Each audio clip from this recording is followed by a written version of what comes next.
चलिए आज का न्यूज़पेपर चालू करते हैं फ्रेंड्स। देखिए फ्रंट पेज न्यूज़ है। ओके ओके, कोई नो इशू ऋतिशा बेटा, ठीक है। हेल्थ फर्स्ट है और आपकी ड्यूटी भी है ये। चलिए, Bhupendra Patel to be next see Gujarat CM, ठीक है। ये जो भी इंटरनल वो हुआ होगा, अब हेवन हुआ होगा, तो नए सीएम बने हैं भूपेंद्र पटेल। तो दोस्त who are appearing in mains examination bank के आरआरबी के, please note down this fact अपनी कॉपी में कि भूपेंद्र पटेल अभी गुजरात के नए सीएम बने। ओके, चलिए। Now one more information to you, those who are preparing for CLAT and ALET and even bank के एग्जाम में, ठीक है। एमा रेडुकेनो जो है, ठीक है, वो ब्रिटिश ब्रिटिश उसकी ओरिजिन की है और ये 18 ईयर ओल्ड है। इन्होंने यूएस ओपन वुमेन्स टाइटल जीता है, ठीक है। प्लीज नोट डाउन दिस, ठीक है। पॉइंट 4 वो होते हैं ग्रैंड टाइटल होते हैं, ठीक है। उसमें US, Australian, Wimbledon and French, ठीक है। तो उसमें से जो यूएस है, उन्होंने कौन जीता है अभी लेटेस्ट? एमा रेडुकेनो। तो डू नोट दिस फैक्ट, ठीक है। 18 ईयर्स ओल्ड है। चलिए, और न्यूज इंपॉर्टेंट नहीं है हमारे लिए। You should be aware of social realities and challenges, chief justice of India. ये इनका ओपिनियन है। Those who want to write good essay, ये इनका ओपिनियन को एक बार पढ़ सकते हैं वो, और अपने सोशल ऐसे में वो डाल सकते हैं। सो इसको हम लोग बाद में पढ़ेंगे बेटा। कुछ फैक्चुअल चीजें उसको देख लेते हैं, पहले पेपर में स्कैन कर लेते हैं, एडिटोरियल अच्छा है इकोनॉमी का उसको पढ़ लेते हैं, उसके बाद फिर इस पे आएंगे, ठीक है। Then let's skip this page.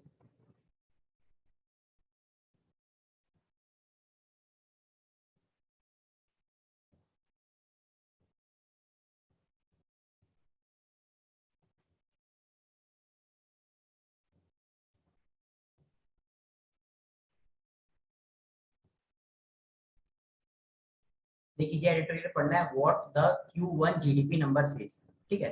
कौन लिखा है? रंगाराजन सर लिखे। तो this article is quite quite important. C Rangarajan sir, इनके बारे में प्लीज गूगल करिएगा और मुझे बताइएगा कि ये कौन है, ठीक है। With improved revenues, government must increase expenditure to push consumption and investment। इसको हम डिस्कस करेंगे बेटा। राइट नो पहले जो फैक्चुअल इंफॉर्मेशन है उसको कर लेते हैं डिस्कस, ठीक है।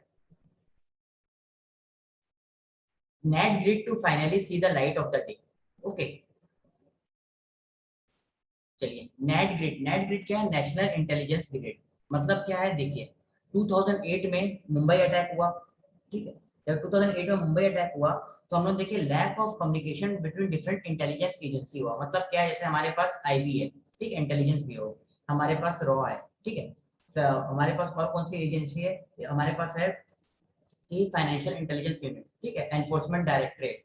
ये सारी एजेंसी है।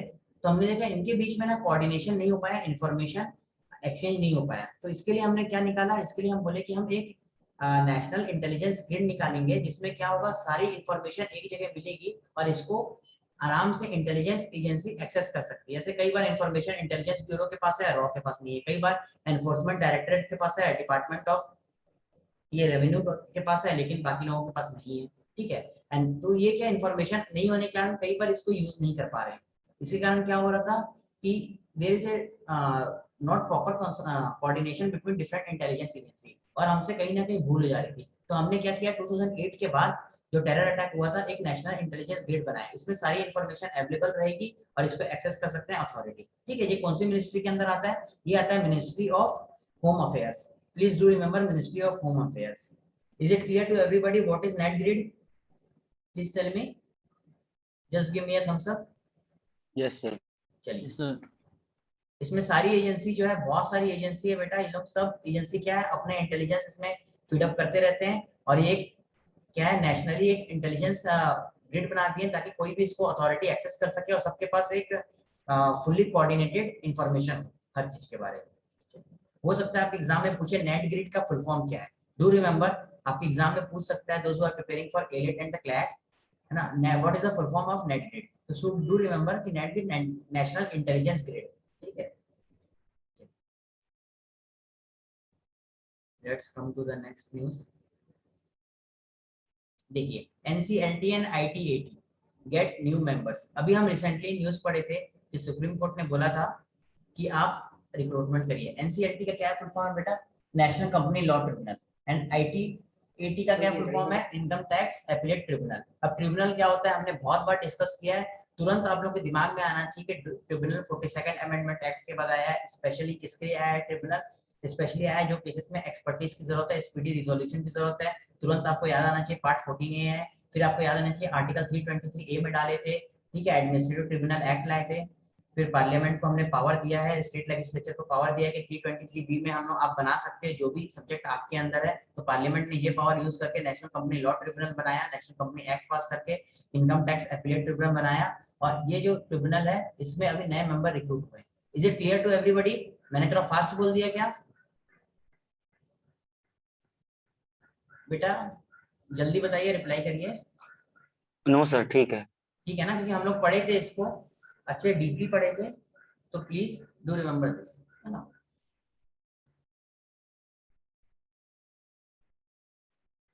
चलिए नेशनल कमीशन फॉर वुमेन। अच्छा ये बताइए नेशनल कमीशन फॉर वुमेन जो है वो कॉन्स्टिट्यूशनल बॉडी है कि स्टैट्यूटरी बॉडी है? प्लीज बताइए मुझे। नेशनल कमीशन फॉर वुमेन कौन सी बॉडी है? Statutory body. स्टैट्यूटरी। बॉडी क्यों नहीं है बेटा, ये बताइए। स्टैट्यूटरी नहीं, कॉन्स्टिट्यूशनल बॉडी क्यों नहीं है, मुझे ये बताइए आप। क्योंकि ये लॉ से आई है। क्योंकि ये कॉन्स्टिट्यूशन में मेंशन नहीं है, इसको हमने डिफरेंट स्टैट्यूट के थ्रू बनाया गया है। पार्लियामेंट ने एक एक्ट पास किया, उसके थ्रू हमने बनाया। That's good. चलिए let's come to the next article.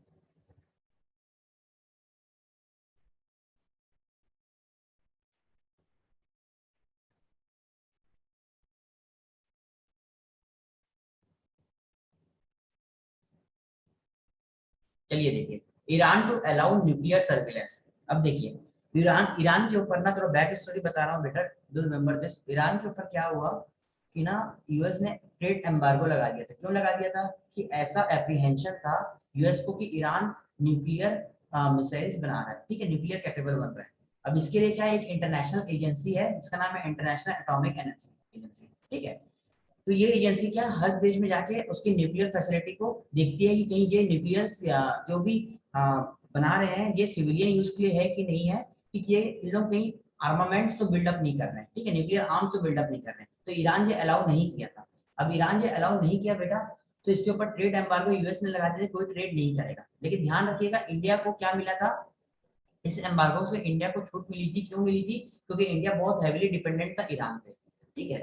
तो अभी क्या हो रहा है आफ्टर टॉक्स तेहरान, तेहरान किसका कैपिटल है? ईरान का कैपिटल है, एग्रीज टू लेट आईएईए, अब international atomic energy agency. IAEA का फुल फॉर्म लिख लीजिए बेटा, आपके एग्जाम में सिर्फ फुल फॉर्म पूछूंगा, those who are preparing for CLAT and even those who are preparing for SSC and railways, आपके एग्जाम में पूछेगा आईएईए क्या है, ठीक है। प्लीज कॉपी में नोट डाउन करते जाइए, आप लोगों को इतना याद नहीं रहेगा बेटा, जैसे ही आप ये पढ़ेंगे बाद में याद आ जाएगा, अपने हाथ से लिखे रहेंगे, ठीक है। इंटरनेशनल एटॉमिक एनर्जी एजेंसी, ठीक है। ये एजेंसी क्या काम करती है? ये पीसफुल यूज बताती है न्यूक्लियर एनर्जी का, ठीक है, कि आप आर्मामेंट्स बिल्डअप नहीं कर रहे हैं, न्यूक्लियर एनर्जी को पीसफुली यूज कर रहे हैं। ये काम है इस एजेंसी का। इससे ज्यादा इस एजेंसी के बारे में और आपको नहीं जानना है, ठीक है। चलिए, तो आपको मैंने बता दिया था कि पुराना सिनेरियो क्या था। जो ईरान है बेटा इसके ऊपर ट्रेड एम्बार्गो लगाया था क्योंकि लग रहा था ये पीसफुल न्यूक्लियर यूज नहीं कर रहे हैं, ये न्यूक्लियर वेपन बना रहे हैं। इवन आप देखिएगा कि जो इंडिया है, जब इंडिया भी 90s में टेस्ट किया था तब भी हमारे ऊपर बहुत सारी चीजें लगी थी, और स्टिल हम लोग के ऊपर अभी भी हम लोग को न्यूक्लियर जो वो है क्या बोलते हैं थोरियम और न्यूक्लियर मटेरियल वो सप्लाई करने के लिए एक्सेप्शन दिया गया है। सिर्फ हम लोग को यूएस अभी सप्लाई करता है। जब इंडिया का और यूएस का सिविल न्यूक्लियर डील साइन हुआ था, सिविल न्यूक्लियर डील क्यों साइन हुआ था? क्योंकि इंडिया का डायस्पोरा बहुत बड़ा है। डायस्पोरा मतलब जो Indian people of Indian origin है, अमेरिका में रह रहे हैं, कि बहुत बढ़िया लॉबी किए थे कि इंडिया को आप न्यूक्लियर जो मटेरियल है वो सप्लाई कर दीजिए। क्यों? क्योंकि इंडिया इसको सिविलियन यूज करेगा, और इंडिया की जो न्यूक्लियर पॉलिसी है इसमें नो फर्स्ट यूज पॉलिसी है। डू रिमेंबर, इंडिया की जो न्यूक्लियर पॉलिसी है बेटा वो नो फर्स्ट यूज पॉलिसी है, मतलब इंडिया पहले यूज नहीं करेगा न्यूक्लियर मिसाइल, ठीक है। चलिए यहाँ तक सबको क्लियर है ये? प्लीज टेल मी आईएई का फुल फॉर्म। Yes sir. चलिए do remember Yes, the sir. Full form, और ये ईरान का सारा बैकग्राउंड थोड़ा बहुत शॉर्ट में।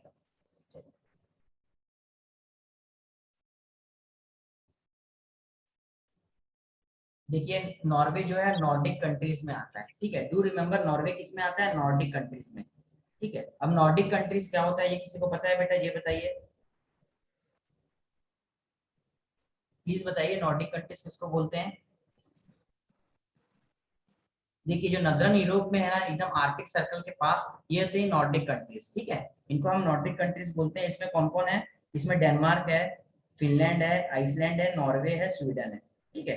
Do remember all this name, ठीक है। इनको नॉर्डिक कंट्रीज बोलते हैं। कई बार आपके एग्जाम में पूछ लेता है कि इन नॉर्डिक जो एसएससी और रेलवे की तैयारी कर रहे हैं, जैसे पूछ लेते हैं बल्कान कंट्रीज कौन सी है, ठीक है, बेल्टिक कंट्रीज कौन सी है, वैसे ही पूछता है नॉर्डिक कंट्री कौन सी है। तो प्लीज लिख लीजिए कॉपी में और बाद में मैप में देख लीजिएगा नॉर्डिक कंट्रीज कौन सी है, ठीक है। मैं दिखा देता हूँ आप लोगों को मैप में, प्लीज 2 मिनट मुझे दीजिए, ठीक है।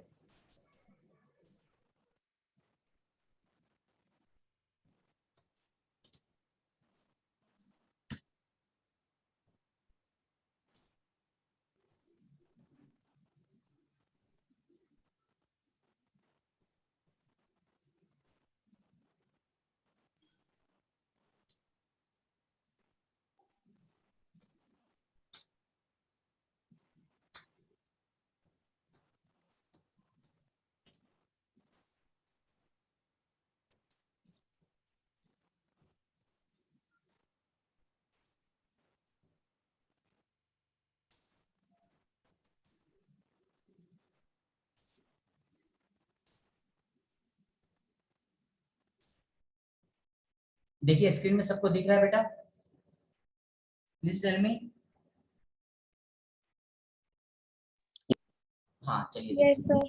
हाँ तो ये जो कंट्री है ना, नॉर्वे, स्वीडन, डेनमार्क, ठीक है, फिनलैंड और आइसलैंड, ये जो है ना बच्चे सब, ये नॉर्डिक कंट्रीज कहलाते हैं, ठीक है। एकदम ये आर्कटिक सर्कल के पास है। तो आपके एग्जाम में अगर पूछा कि कौन कौन से हैं, तो Sweden, Norway, Denmark, Finland, Iceland, ये सब नॉर्डिक कंट्रीज में आते हैं। आपके एग्जाम में ये पूछ सकता है। तो डू रिमेम्बर, ज्योग्राफी से ऐसे ही क्वेश्चन पूछते हैं लोकेशन बेस्ड।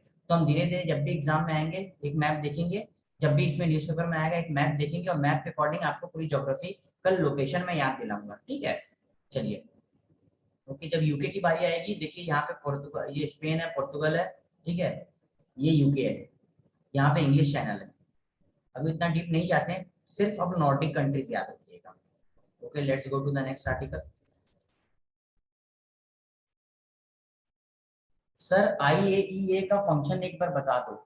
ओके बेटा प्रसाद ध्यान से सुनिएगा। इंटरनेशनल एटॉमिक एनर्जी क्या करती है, इंटरनेशनल एटॉमिक एनर्जी बोलती है कि आप न्यूक्लियर जो मटेरियल है, जो न्यूक्लियर एनर्जी है, इसका ना पीसफुली यूज करिए। पीसफुली यूज मतलब जैसे कि अब देखिए, हम लोग इलेक्ट्रिसिटी प्रोडक्शन के लिए कोल यूज करते हैं, थर्मल पावर प्लांट यूज करते हैं, ये कितना ज्यादा क्लाइमेट चेंज पे इम्पैक्ट करता है, ठीक है, बहुत ज्यादा कंट्रीब्यूट करता है।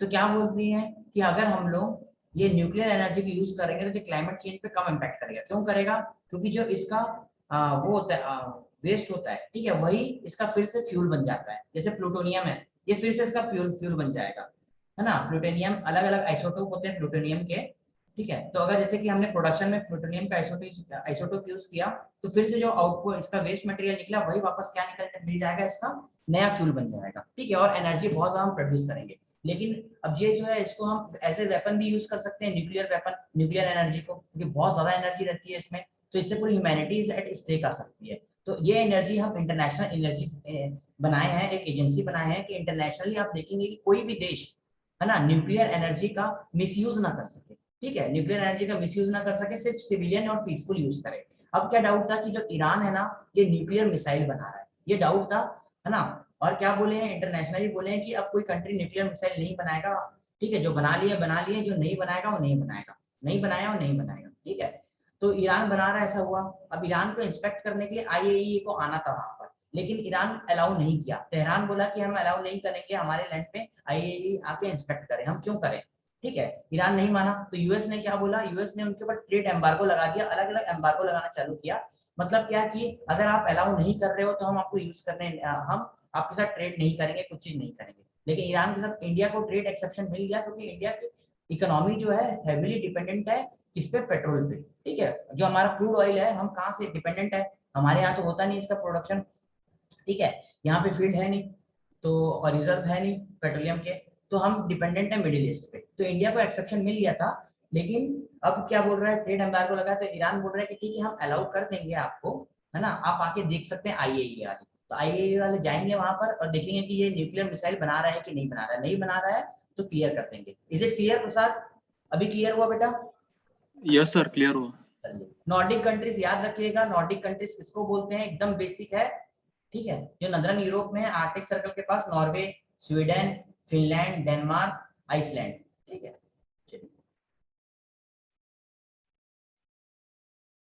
ओके, अब आते हैं एडिटोरियल पेज में। बेटा बहुत बड़ा पेज है एडिटोरियल का, उसको अच्छे से पढ़ना है, एक ही आर्टिकल पढ़ेंगे, बहुत बड़ा है। मैंने फैक्ट पूरा बता दिया आप लोगों को, आपके एग्जाम में पूछेगा नॉर्डिक कंट्रीज क्या होता है, इनमें से कौन नहीं है।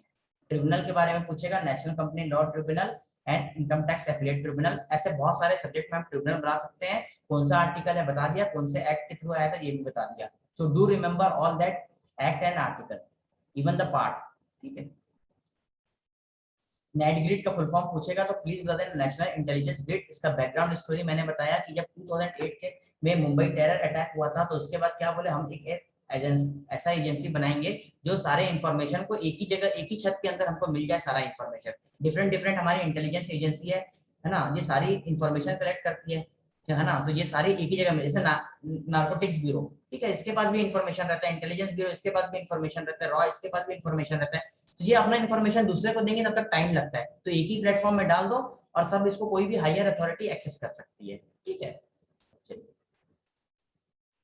बेटा एकदम धीरे धीरे पढ़ना है, ये आर्टिकल बहुत अच्छा है, आपका इकोनॉमी पूरा क्लियर हो जाएगा इस आर्टिकल से, और मैं कोशिश करूंगा क्लियर करने का। चलिए let's go ahead. What the Q1 GDP number says. अब Q1 क्या होता है, क्वार्टर वन क्या होता है, एक फाइनेंशियल ईयर को हम 4 क्वार्टर में डिवाइड करते हैं, एक क्वार्टर 3 मंथ का होता है, ठीक है, अप्रैल से लेके जून तक, अप्रैल मई जून। तो Q1 के नंबर आए अभी, तो वो नंबर क्या बोल रहे हैं, उसको कैसे इंटरप्रेट किए हैं, उस नंबर को, उस फैक्ट को रंगाराजन सर ने। तो ये क्या बोल रहे हैं, विद इंप्रूव्ड रेवेन्यूज, इसका हेडिंग है विद इंप्रूव्ड रेवेन्यूज, मतलब सरकार का अगर जीएसटी कलेक्शन बढ़ा है, 1 लाख करोड़ के ऊपर जीएसटी कलेक्शन अगर सरकार का गया है, तो जीएसटी कलेक्शन इतना बढ़ने के बाद सरकार का, ठीक है, तो गवर्नमेंट क्या करे, अपने एक्सपेंडिचर को बढ़ाए, ठीक है, गवर्नमेंट कैपेक्स करे, ठीक है, गवर्नमेंट एक्सपेंडिचर को बढ़ाए, उससे क्या होगा, अब गवर्नमेंट पैसे खर्च करेगी तो डेफिनेटली क्या होगा, गवर्नमेंट इन्वेस्ट करेगी, कहीं ना कहीं इन्वेस्टमेंट होगा, इकोनॉमी चलेगी, इकोनॉमी चलेगी, लोगों के पास पैसा आएगा, मेरे आपके पास पेमेंट आएगा, तो हम लोग क्या करेंगे, कंजम्पशन हमारा बढ़ेगा। हम चीजों को जैसे समझ लीजिए, अगर मुझे मेरे पास मुझे पेमेंट मिलेगी तभी मैं एक नया फोन ले पाऊंगा, अगर नहीं मिलेगी तो मैं क्या करूंगा, मैं सिंपल फीचर फोन चलाऊंगा। लेकिन अगर मेरा फोन खराब हो गया है, मैं तभी कंज्यूम करूंगा जब मेरे पास पैसे होंगे, नहीं तो मैं कहाँ से कंज्यूम करेगा। और इंडिया की जो इकोनॉमी है ना बेटा, ये याद रखना, हमारी कंजम्पशन ड्रिवन इकोनॉमी है, ठीक है, हमारी इन्वेस्टमेंट ड्रिवन नहीं है। अब ये क्या, इसका मतलब क्या होता है कंजम्पशन ड्रिवन और इन्वेस्टमेंट ड्रिवन, इसका मतलब हमारा जीडीपी का कितना पोर्शन इन्वेस्टमेंट के थ्रू आता है, ठीक है, और कितना पोर्शन बिकॉज ऑफ कंजम्पशन चल रहा है हमारा, इसको बोलते हैं कंजम्पशन ड्रिवन और इन्वेस्टमेंट ड्रिवन। तो कोई भी इकोनॉमी को बेहतर हम तब मानते हैं जब इन्वेस्टमेंट अच्छा हो उस इकोनॉमी में, सिर्फ ऐसा नहीं कि हम लोग कंज्यूम कर रहे हैं इसलिए हमारी इकोनॉमी चल रही है। हेडिंग सबको समझ आया, दोनों हेडिंग एंड सब heading? Yes sir. Yes sir. बेटा आराम से पढ़ना, फर्स्ट पैराग्राफ पढ़िए, ठीक है, do read the first paragraph.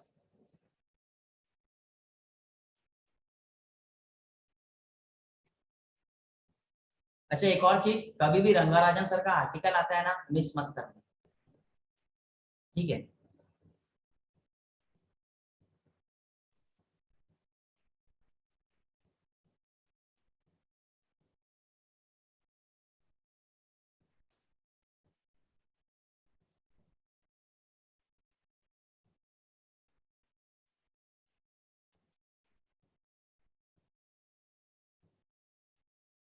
First paragraph पढ़ के रुक जाना।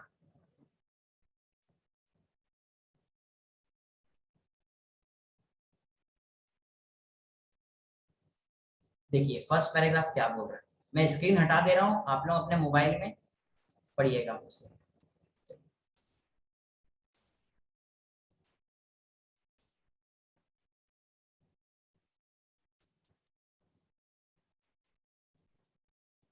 देखिए रंगाराजन सर क्या बोले, क्वार्टर 1 का, ठीक है, एक मिनट बेटा,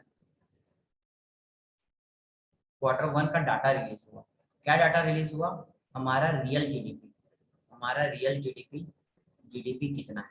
ठीक है, अब ध्यान सुनिए, जीडीपी दो टाइप के होते हैं, दो टाइप से निकालते हैं। एक होता है नॉमिनल जीडीपी, ठीक है, दूसरा होता है रियल जीडीपी। अब इस दोनों का मतलब क्या होता है? जब नॉमिनल जीडीपी मतलब इसमें हमने इन्फ्लेशन को एडजस्ट नहीं किया है, ठीक है, और रियल जीडीपी मतलब जिसमें हमने इन्फ्लेशन को एडजस्ट कर दिया है। किसको? इन्फ्लेशन, ठीक है। जब ये इन्फ्लेशन को कैसे एडजस्ट करते हैं हम रियल जीडीपी? जब हम जीडीपी डिफ्लेटर के साथ, जीडीपी डिफ्लेटर, ठीक है, जीडीपी डिफ्लेटर के साथ नॉमिनल जीडीपी को डिवाइड करते हैं तो हमारा रियल जीडीपी आ जाता है। अब ध्यान सुनिए, ये क्या होता है? जीडीपी क्या होता है? सबको पता है, ग्रॉस डोमेस्टिक प्रोडक्ट। मतलब एक फाइनेंशियल ईयर में, है ना, एक फाइनेंशियल ईयर में कितना हमारे देश में, ठीक है, ये हमारी कंट्री में कितना प्रोडक्शन हुआ, ठीक है, मैन्युफैक्चरिंग सर्विसेज सबको मिला के इसको बोलते हैं जीडीपी। अब क्या होगा? अगर हम इन्फ्लेशन को कंसीडर करते हैं तो नॉमिनल जीडीपी बोलते हैं, और अगर इन्फ्लेशन हटा दें हम नॉमिनल जीडीपी से तो हम बोलते हैं रियल जीडीपी, ठीक है। तो ये रियल जीडीपी याद रखिएगा कैसे निकालते हैं, नॉमिनल जीडीपी से जीडीपी डिफ्लेटर को हटा देते हैं। डिफ्लेटर मतलब क्या हो रहा है? इन्फ्लेशन को हम डिफ्लेट कर रहे हैं, इन्फ्लेशन को हम डिफ्लेट कर रहे हैं, ये होता है इसका मतलब, ठीक है। तो ये फर्स्ट उसमें क्या बोल रहे हैं रंगाराजन सर, ठीक है। अब देखिए कि Q1 का डाटा कौन रिलीज किया आपके लिए क्या इंपॉर्टेंट है? National statistical organisation. Do remember this, national statistical organisation. हो सकता है आपके एग्जाम में ये डाटा पूछ ले, नेशनल स्टैटिस्टिकल ऑर्गेनाइजेशन, ठीक है। अब फिर हम आते हैं बेटा उसके बाद, ये क्या बोल रहे हैं? Q1 में जो हमारा है ग्रोथ रेट कितना है बेटा जीडीपी का? 20.1%, ठीक है। ये किसके रिस्पेक्ट में है? ये पिछले साल के क्वार्टर का, जैसे अभी हमारा जो है आया है डाटा वो 2021-22 का आया है। ये पिछले साल के इसमें हम देखेंगे तो क्या होगा हमारा 2021 इसके रिस्पेक्ट में ये 21%, 20.1% बढ़ा है। लेकिन ये देखिएगा पिछले साल हमारा जो जीडीपी गिरा था वो 23.4% तक गिरा था, ठीक है, पिछले साल, इसीलिए हमारा इतना बढ़ा है। ये बोल रहे हैं अगर हमको सही में चाहिए था कि हमारा जीडीपी बढ़े सही रेट से, तो हमको कितना चाहिए था? हमको चाहिए था 32.3% ग्रोथ रेट से बढ़े हमारा, ठीक है। समझ आया यहाँ तक कि ऊपर से गया दिमाग के? ये बताइए सारे बच्चे। अरे तीन ही पैराग्राफ पढ़ेंगे, अच्छे से पढ़ेंगे, प्लीज मुझे ये बताइए कि यहाँ तक समझ आया कि नहीं आया। मतलब पिछले साल 23.4% था क्या? पिछले साल बेटा माइनस, हाँ या पिछले साल जीडीपी जो है ना, जैसे हमारा देखिए ये 2021 में जीडीपी हमारा जो ग्रोथ रेट था ना -23.4% चले गया, ठीक है, इतना नीचे गिर गया। अब इस साल बढ़ा है कितना? +20.1%। तो अभी भी हम प्री पैंडेमिक लेवल के नीचे हैं, प्री पैंडेमिक लेवल के नीचे हैं, ठीक है। क्यों? क्योंकि पिछले साल ही 23.4% गिर गया, तो अभी इसके बाद ये बेस से लेके हम यहाँ तक बढ़े, तो हमने बहुत कुछ इंप्रूवमेंट नहीं किया है। अब समझ आया? Yes sir. सबको यस आएगा? सर। देखो सबको आएगा तभी बताना, सब लोग रिप्लाई करो। अरे जल्दी रिप्लाई करो, बहुत बड़ा आर्टिकल है, मैं यस मेहनत सर। कर। हाँ नहीं आएगा तो मुझे बताइएगा। चलो ठीक है, ये फर्स्ट बोला है। अब प्लीज एनुअल ग्रोथ प्रोस्पेक्ट वाले first and second paragraph read करिए। रीड करने इसलिए बोल रहा हूँ ताकि आपको समझ आए कि कैसे पढ़ना है, कैसे इंटरप्रेट करना है।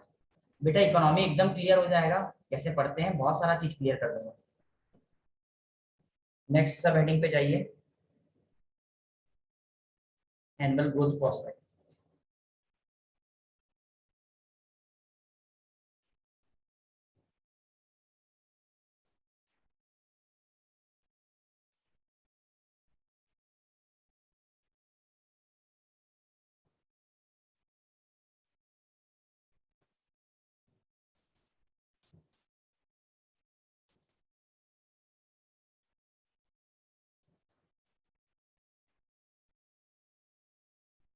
जो भी डाउट रहेगा कमेंट बॉक्स में टाइप करके जाइएगा, पूछें, फिर उसको डिस्कस करेंगे एज यूजुअल।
बेटा नेक्स्ट 2 पैराग्राफ हो जाएगा तो give me a thumbs up, आखिरी में पूरा कंसोलिडेट कर देंगे। ग्रोथ रेट बेटा, जीडीपी ग्रोथ रेट प्रसाद, जीडीपी ग्रोथ रेट।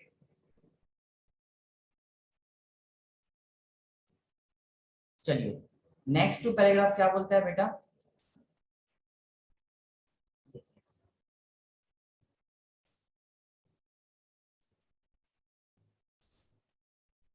इसमें एक वर्ड आया है नेक्स्ट पैराग्राफ में, देखिए बेस इफेक्ट, है ना।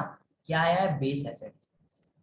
बेस इफेक्ट मतलब क्या होता है, सब बच्चे सुनिएगा। बेस इफेक्ट मतलब जैसे हम लोग अभी इस बार जीडीपी कैलकुलेट कर रहे हैं, डाटा क्वार्टर 1 किसका, 2021 22 22 का, किसके रिस्पेक्ट में कर रहे हैं हम ये वाला डाटा, हम कौन से लास्ट ईयर मतलब क्वार्टर 1 2021 के रिस्पेक्ट में हम कर रहे हैं, ठीक है। इसके रिस्पेक्ट में कर रहे हैं डाटा कितना ग्रोथ रेट हुआ, अब इसके रिस्पेक्ट में कर रहे हैं मतलब ये हमारा बेस हो गया, ये हमारा बेस हो गया। अब क्या पिछले साल बेस इफेक्ट बोल रहे हैं, इसका मतलब क्या हुआ, जो पिछले साल है उसमें हमारा क्या जीडीपी कितना नीचे गिर गया था, माइनस में चले गया 23.4%, हमारा जीडीपी माइनस में चले गया था पिछले साल, ठीक है। तो इसको बोल रहे हैं पिछले साल इतना गया, इसलिए हमको ग्रोथ रेट दिख रहा है अभी प्लस 20.1%। इतना हाई लेवल क्यों दिख रहा है, क्योंकि पिछले साल बहुत ज्यादा नीचे गिर गया था, अब बहुत ज्यादा नीचे गिर गया तो वापस हम लोग स्टेबल हो रहे हैं, तो इसलिए इतना ज्यादा ग्रोथ रेट दिख रहा है। तो बेस इफेक्ट का मतलब ये होता है। फिर क्या बोल रहे हैं, Covid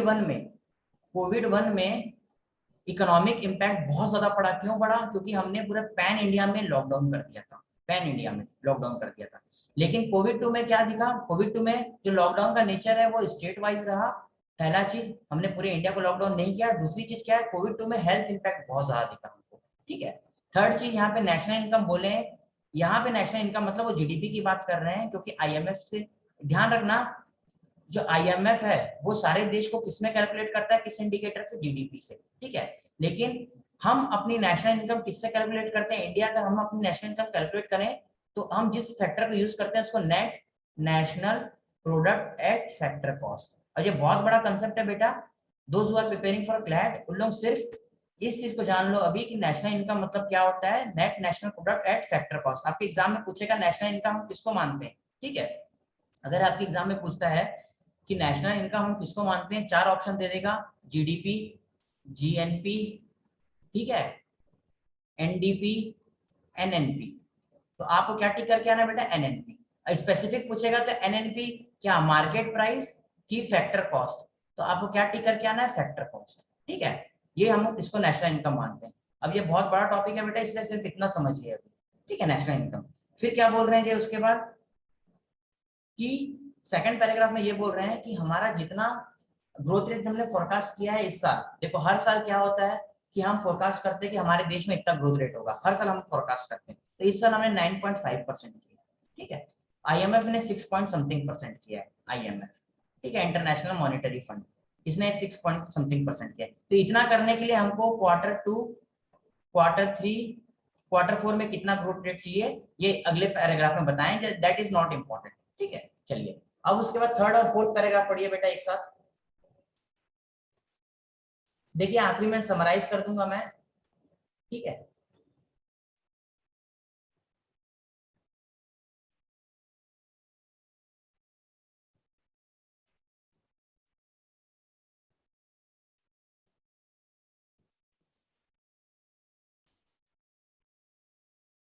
third and fourth paragraph read करिए बेटा।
बेटा दोनों पैराग्राफ पढ़ के हो जाएगा तो give me a thumbs up.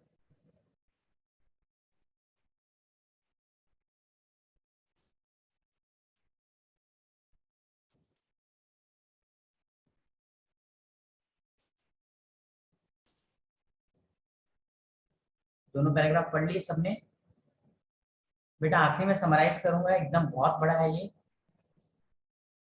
चलिए फिर क्या बोलते हैं, नेक्स्ट टू पैराग्राफ।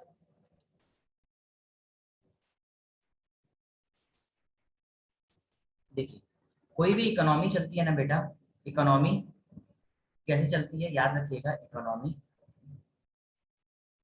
जब डिमांड एंड सप्लाई सही, डिमांड एंड सप्लाई दोनों चीजें, सप्लाई के लिए क्या मैन्युफैक्चरिंग प्रोडक्शन चाहिए, है ना। ये कहाँ से आएगा, जब इन्वेस्टमेंट होगा, ये याद रखिए, ठीक है।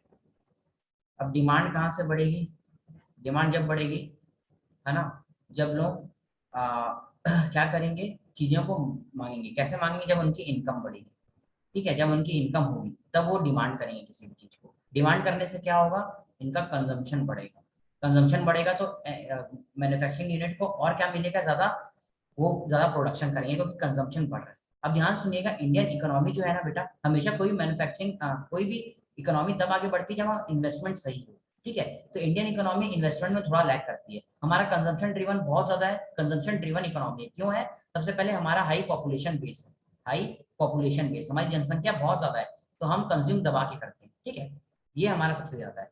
अब देखिए अभी क्या हो रहा है, ये क्या बोल रहे हैं नेक्स्ट पैराग्राफ में कि प्राइवेट फाइनल कंजम्पशन एक्सपेंडिचर, ठीक है, कि प्राइवेट सेक्टर मतलब हम सब, प्राइवेट सेक्टर मतलब कंपनी मत सोचना, हर एक इंडिविजुअल, गवर्नमेंट, देखो यहाँ पे प्राइवेट बोल रहे हैं मतलब जो गवर्नमेंट नहीं है वो प्राइवेट है, इवन एनजीओ भी प्राइवेट आ जाएंगे। अगर एनजीओ, कोई भी एनजीओ है, नाज फाउंडेशन समझ लो, ठीक है, नाज फाउंडेशन एक बहुत बड़ा एनजीओ है, ये अगर थर्ड जेंडर के लिए कुछ चीजें इन्वेस्ट कर रहा है तो ये भी प्राइवेट में आ जाएगा। और अगर क्या बोलते हैं, कोई एक बच्चा, ठीक है, अगर देवेश्वरी समझो, ये पेट्रोल कंज्यूम कर रहे हैं या तो ये कुछ भी चीज कंज्यूम, न्यू शर्ट कंज्यूम कर रहे हैं, ठीक है, तो ये भी मेरा फाइनल कंजम्पशन एक्सपेंडिचर हो गया, ठीक है। और अगर गवर्नमेंट खर्च कर रही है तो ये गवर्नमेंट का फाइनल कंजम्पशन एक्सपेंडिचर हो गया। तो ये दोनों चीज याद रखना कि फाइनल कंजम्पशन एक्सपेंडिचर किसका, प्राइवेट का और गवर्नमेंट का, ठीक है। अब देखिए ये क्या बोल रहे हैं, ये किस पे डिपेंडेंट है, जब इनकम बढ़ेगा लोगों का और उसका सही तरीके से डिस्ट्रीब्यूशन होगा। ये बात किए हैं ये पहले पैराग्राफ में, ठीक है। दूसरे पैराग्राफ में किसकी बात की है, इन्वेस्टमेंट की बात की है। अब इन्वेस्टमेंट, गवर्नमेंट इन्वेस्ट करेगी तो क्या करेगी, गवर्नमेंट जब इन्वेस्ट करेगी बेटा तो ग्रॉस, ये इन्वेस्टमेंट को हम कैसे माने वो करेंगे, मेजर करेंगे, तो बोल रहे हैं ग्रॉस फिक्स्ड कैपिटल फॉर्मेशन।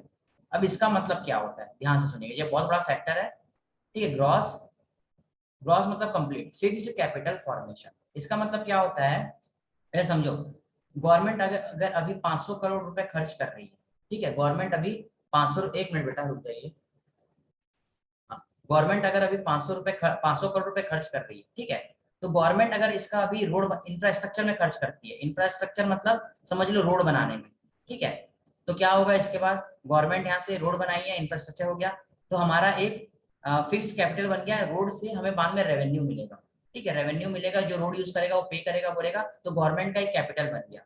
समझो यही 500 करोड़ से हमने सेल प्लांट की एक यूनिट सेट कर दी, ठीक है, छोटी सी, तो बाद में क्या होगा, सेल प्लांट की जो यूनिट सेट की है वो प्रोडक्शन करेगी, प्रोडक्शन से फिर हमें और रेवेन्यू मिलेगा, ठीक है। तो ऐसे प्रकार से जो भी हम फाइनल एक्सपेंडिचर कर रहे हैं जिससे कैपिटल बन रहा है, कैपिटल मतलब ये सब कैपिटल है, ठीक, कैपिटल हम जब लगा रहे हैं फॉर्मेशन, ठीक है, तो इसको बोलते हैं ग्रॉस फिक्स्ड कैपिटल फॉर्मेशन। तो किसी भी इकोनॉमी में ग्रॉस फिक्स्ड कैपिटल फॉर्मेशन ये दिखाता है कि आपकी इकोनॉमी आने वाले टाइम में आपको कितना पैसा वापस करेगी, ठीक है। तो ये बोल रहे हैं रंगाराजन सर, ये स्थिति ग्रॉस फिक्स्ड कैपिटल फॉर्मेशन हमारा सही है, क्यों, बिकॉज हम हमारा base, high base effect, high base effect क्या होता है, इसका मतलब ये हो रहा है इसमें कि हम पहले से फिक्स्ड कैपिटल फॉर्मेशन अच्छा कर रहे हैं, इसलिए हमारा ये अच्छा हुआ है। हम कहाँ लैग कर रहे हैं, हम सिर्फ गवर्नमेंट फाइनल कंजम्पशन एक्सपेंडिचर में लैग कर रहे हैं, ठीक है। और अगर प्राइवेट फाइनल कंजम्पशन एक्सपेंडिचर बढ़ाना है हमको, तो इसके लिए हमको क्या करना है बेटा, अगर ये बढ़ाना है तो लोगों को इनकम देना पड़ेगा, उनके जेब में पैसा देना पड़ेगा। अगर मैं प्रसाद को पैसा दूंगा तभी तो प्रसाद क्या करेगा, उस पैसे को ले आके मार्केट में खर्च करेगा और भेलपुरी खा के आएगा, तो इकोनॉमी चलेगी। समझ आया प्रसाद सब बच्चों को, second third paragraph, please tell me. Yes sir, समझा। कुछ डाउट है किसी को तो पूछिए बेटा, प्लीज पूछिए, कुछ डाउट है क्या। चलिए ओके, नो सर। नेक्स्ट है द आउटपुट साइड, ठीक है, ये साइड था हमारा एनुअल ग्रोथ प्रोस्पेक्ट। नेक्स्ट है हमारा output side, please output side को पढ़िए अब।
बेटा पढ़ के हो जाएगा तो give me a thumbs up.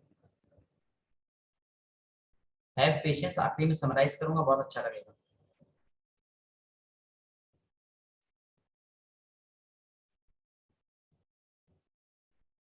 आपको इकोनॉमी के आर्टिकल कैसे लिखते हैं ये बता दूंगा आखिरी में, how to write an economy article.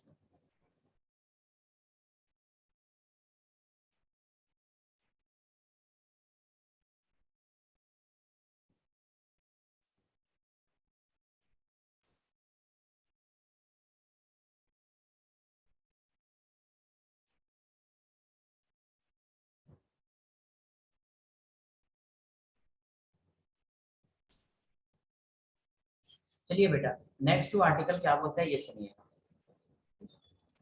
देखिए, अब ध्यान से सुनिएगा, जो इकोनॉमी है बेटा, है ना, इकोनॉमी में इकोनॉमी किसको बोलते हैं, जिसमें इकोनॉमी बोलते हैं हम लोग बहुत सारे सेक्टर जिसमें भी रेवेन्यू हो रहा है, एक्सपेंडिचर हो रहा है, इससे डिपेंड करता है कि हमारी इकोनॉमी कैसे चल रही है। ठीक है, तो डिफरेंट सेक्टर के बारे में डिस्कस किए। तो इसमें क्या बोले, कोविड 2 के कारण, कोविड 2.0 के कारण इंडिया में जो सर्विस सेक्टर है, ठीक है, जो सर्विस सेक्टर है ये बहुत इम्पैक्ट हुआ है। आपको पता है लॉकडाउन हुआ, ट्रेड इम्पैक्ट हुआ, ट्रांसपोर्ट इम्पैक्ट हुआ, स्टोरेज, ये सबका इन्होंने डाटा दिया। कहाँ से ये डाटा लाए हैं, ये डाटा लाए हैं Q1 से। ठीक है, ये इम्पैक्ट हुआ है, लेकिन अच्छी बात क्या है, हमारा पब्लिक एडमिनिस्ट्रेशन में और डिफेंस में हमारे एक्सपेंडिचर ठीक है। ठीक है, ये बोल रहे हैं 2 आर्टिकल, ये अच्छी बात है। एक और अच्छी बात है इकोनॉमी के लिए कि एग्रीकल्चर सही पॉजिटिव ग्रोथ रेट दिखाया है। ठीक है, ये रूरल इकोनॉमी को का बैकबोन है, रूरल इकोनॉमी का बैकबोन है। ठीक है, और क्या बता रहे हैं उसके बाद, तो कंस्ट्रक्शन है, बाकी सेक्टर है, कंस्ट्रक्शन सेक्टर, इलेक्ट्रिक। देखिए बेटा, एक इंडेक्स ऑफ इंडस्ट्रियल प्रोडक्शन होता है, इसमें 8 कोर कंपनियां होती हैं, 8 कोर इंडस्ट्री होती है। ठीक है, इकोनॉमी की। तो please please please star mark मार रहा हूँ, those who are preparing for any examination 8 core industries को याद कर लेना, एग्जाम में पूछता है कि किसका कितना, कौन कौन सी कोर इंडस्ट्रीज है, आपके एग्जाम में इसके ऊपर नहीं पूछेगा। फिर देखेंगे कि कंस्ट्रक्शन, इलेक्ट्रिसिटी और गैस है, ये रिकवरी मोड पे है, ठीक है। और ये सबसे ज्यादा पॉजिटिव न्यूज क्या है, गवर्नमेंट जो है इन्वेस्टमेंट कर रही है, ठीक है, सॉरी गलत लिख दिया हूँ, एक्सपेंडिचर ऑन इन्वेस्टमेंट, ठीक है, एक्सपैंड है, जो इन्वेस्टमेंट को एक्सपैंड कर रही है। ये आपको कैसे मिल रहा है, कहाँ से पता चलेगा, रिसेंटली अभी गवर्नमेंट ने क्या किया है, नेशनल मोनेटाइजेशन पाइपलाइन लेके आया है, ठीक है। गवर्नमेंट क्या करना चाह रही है इसमें, नेशनल मोनेटाइजेशन की इन्वेस्टमेंट को बढ़ा रही है। अब गवर्नमेंट इन्वेस्टमेंट को बढ़ाएगी तो बेटा क्या होगा, अगर देखो इंडिया में अगर गवर्नमेंट इन्वेस्ट कर रही है तो इससे क्या होगा, क्राउडिंग इन होगा, क्राउड इन इन्वेस्टमेंट होगा। अब क्राउड इन इन्वेस्टमेंट क्या होता है, सुनो, ठीक है, ध्यान से।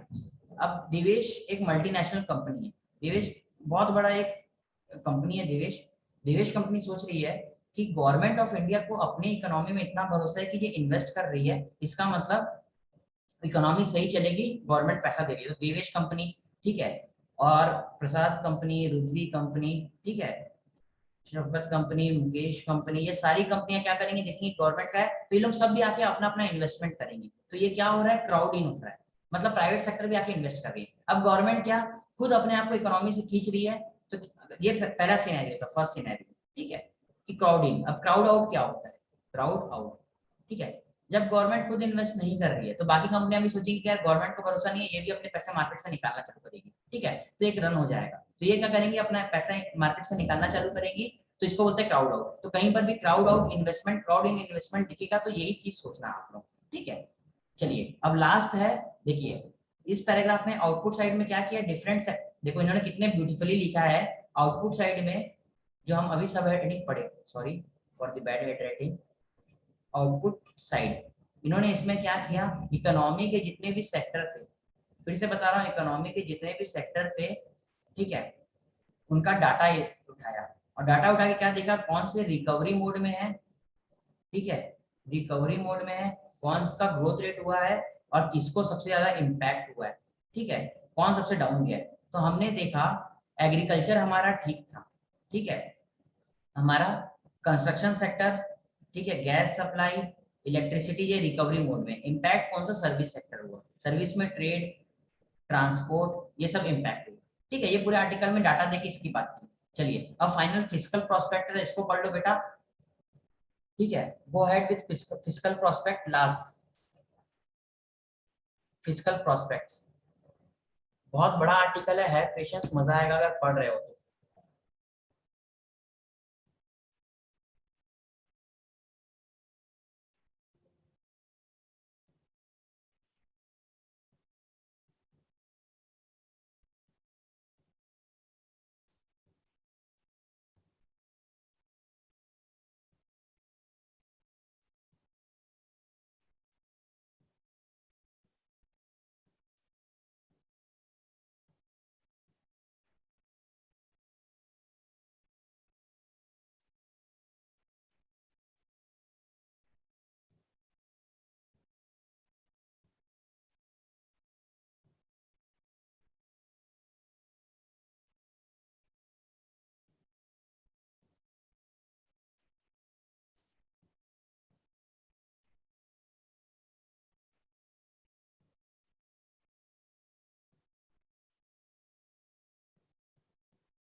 बेटा पढ़ के हो जाएगा तो give me a thumbs up.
चलिए फ्रेंड्स, अब क्या बोल रहे हैं ये फिस्कल प्रोस्पेक्ट्स, प्लीज ध्यान सुनिए। फिस्कल प्रोस्पेक्ट, ये क्या बोल रहे हैं फिस्कल प्रोस्पेक्ट में? फिस्कल प्रोस्पेक्ट मतलब बेटा क्या होता है फिस्कल प्रोस्पेक्ट में, कि जो फाइनेंशियल इंडिकेटर है इकोनॉमी का, इकोनॉमी कैसे अच्छी हुई है। अगर मैं बोलूंगा कि प्रसाद की इकोनॉमी अच्छी हुई है तो कैसे पता चलेगा कि प्रसाद के घर में कितना पैसा आया, प्रसाद कहाँ कहाँ फाइनेंशियली खर्च किया है। तो फिस्कल प्रोस्पेक्ट मतलब फाइनेंशियल डाटा। तो ये क्या बोल रहे हैं, हम अपना फिस्कल प्रोस्पेक्ट देख रहे हैं, मतलब क्या GFC, इसका मतलब क्या है, गवर्नमेंट फाइनल कंजम्पशन एक्सपेंडिचर। ये कम है, हम पहले ही पढ़ चुके हैं, ठीक है। फिर क्या बोल रहे हैं, फिस्कल डेफिसिट हमारा अभी बहुत ज्यादा नहीं रहा है, एकदम कम रहा है, और ग्रॉस टैक्स रेवेन्यू अच्छा हुआ है हमारा, ठीक है, टैक्स रेवेन्यू अच्छा हुआ है। तो इसके कारण क्या हो रहा है कि आप फिस्कल डेफिसिट आपको मेंटेन करने की जरूरत नहीं है। आपके पास जब पैसा है, आपके पास फिस्कल स्पेस है। फिस्कल स्पेस मतलब क्या होता है बेटा, फिस्कल स्पेस मतलब ये होता है कि आपके पास पैसा खर्च करने की स्थिति है, आप एक्स्ट्रा पैसा रखे हो। अगर ये अच्छा है तो गवर्नमेंट को किसमें, इन्वेस्टमेंट में खर्च करना चाहिए। गवर्नमेंट को क्या है, इंफ्रास्ट्रक्चर बनाना चाहिए, इन्वेस्ट करना चाहिए गवर्नमेंट को इंफ्रास्ट्रक्चर में, ताकि इकोनॉमी हमारी चल सके, ठीक है। बस आखिरी में इतना बोले। अब डू रिमेम्बर पूरा आर्टिकल में क्या बोले, रिसेंटली डाटा आया था।